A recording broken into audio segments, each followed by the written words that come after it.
Hey friends, welcome to a bonus moment from Work is Third.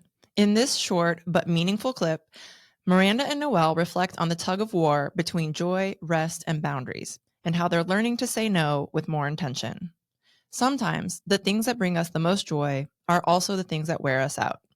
This moment will speak to anyone who's ever struggled to set boundaries around something they love.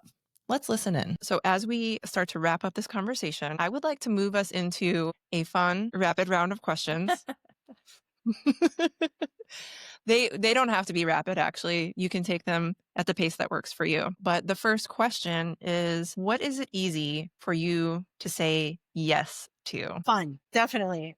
Fun with friends. Friends are really important to me. And I know the question you're going to ask next. But fun is sometimes something that I should not be saying yes to.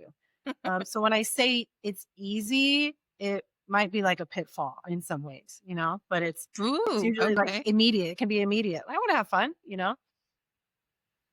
Ooh, I hadn't thought of it that way, but yes, I do that too. Okay, Noelle, what about you?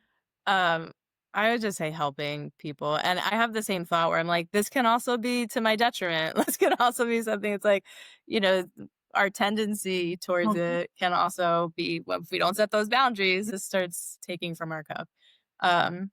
But yeah, I think naturally just kind of like a helper. I'm drawn to that and wanting to just show up for folks I love and I care about. So easy for me to say yes if anyone ever needs anything around me. Okay, well, let's talk for both of you about the detriment part, which is what is it hard for you to say no to? Well, it's funny that you said, Miranda, the first one, it's easy for you to say yes to social things. And like, it's hard for me to say no to spending time with people that I love and like want to hang out and be around. And there are so many times where I need time for myself. I really should be taking time for myself. I should be stepping back and again, taking that pause. But if there's an opportunity there to like socialize or do something, because there's also an aspect where I feel like I work so hard and I deserve this. Like I deserve fun. I deserve travel and like, these things that I enjoy. And so I'm going to do it. And then Sunday night or something, it's like, oh, I shouldn't have done that. Like, I probably should have said no to that, even though it's great in that moment. It still can deplete you, so yeah. To that point, when you had sent the questions, Dawn, my response to fun, my response to what it's easy to say yes to was fun. And then I saw the next question and I was like, oh, it's the same thing. And so similar to Noelle's answer, when I had quit my job and started entrepreneurship, my full-time job became driving for Uber. And then my part-time job is my business. And because of that, the hours that I was typically driving, I had to say no to fun. And it was a really, really big struggle. And I started to see shifts in relationships because I wasn't coming out as much. And you start to feel like you're on this island because you're trying to make choices that are best for you, but then you're missing out on things.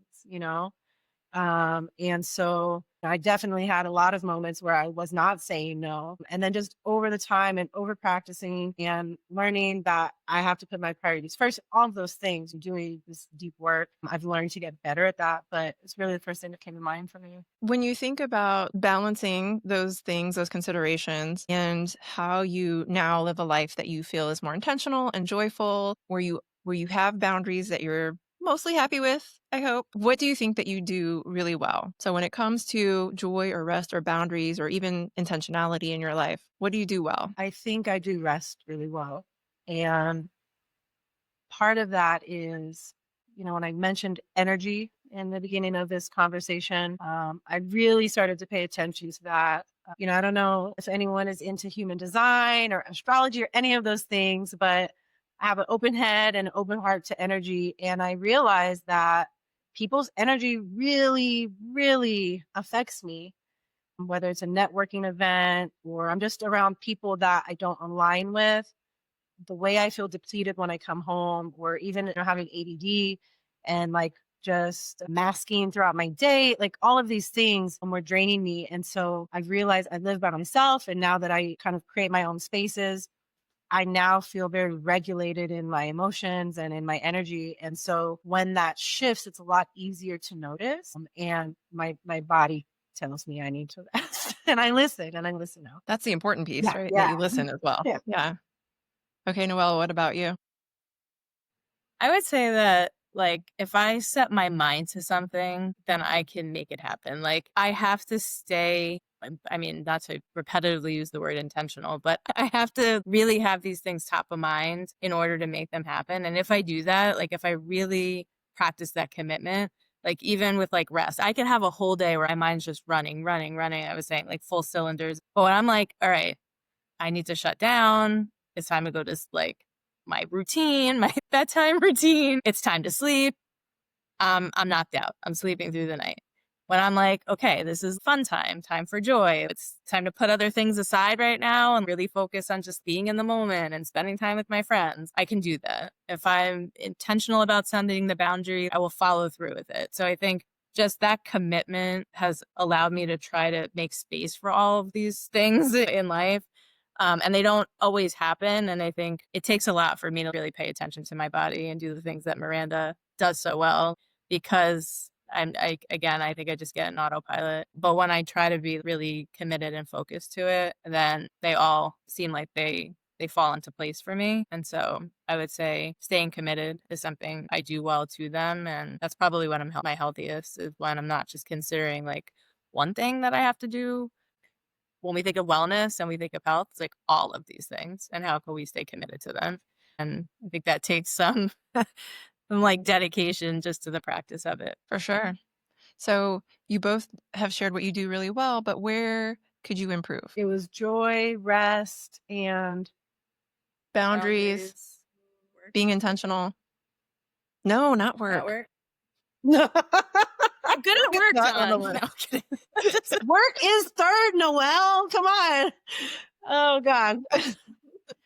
I think, I do all of them a lot better than I used to, but if I had to pick one, boundaries is sticking out to me. And I do boundaries well in certain areas and not so well in others. So I would say boundaries. I would say the same. And more so, I know work is third, but more so in my work life. I think I'm better in my personal life at setting boundaries than I am. And then I think that spills into everything else. I mean, we spend so many hours a day working. It's like, it's, spill into all of it. But yeah, boundaries for sure. I think I could always. Well, and what both of you say, important lesson for everyone, is that we can be really strong in our boundaries in one part of our life and weak in others, and need to do some work there. So it's great that you both share that. And I'm sure that there are many people who can relate. Thanks for listening. I absolutely love this clip, and how both Miranda and Noelle, and myself, to be honest, acknowledge that boundaries aren't a one-time decision, they're a practice. It's okay to be strong in one area and still working on another. If you're learning to say no to protect your peace, know that you are not alone. And if this bonus clip sparks something for you, head over to the full episode to hear more of their story. Thanks again for listening, and remember, your joy deserves space.